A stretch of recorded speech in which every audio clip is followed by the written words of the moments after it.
वाल्मिक कराड याने ह्या खटल्यामधून संतोष देशमुखच्या खुनामधून मला दोषमुक्त करावं अशाचा जो अर्ज दिलेला होता तो अर्ज आज न्यायालयाने फेटाळून लावलेला आहे।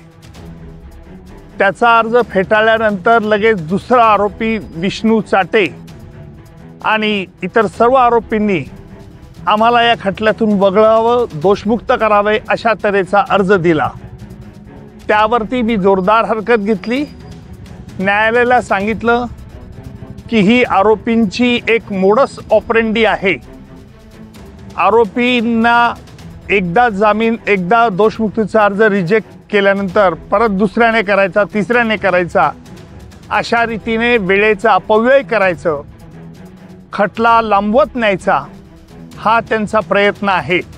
आणि म्हणून न्यायालयाला विनंती केली की सगळ्या आरोपींना एकाच वेळेला जर त्यांना दोषमुक्त करायचा अर्ज करायचा असेल तर त्यांनी तसा करावा।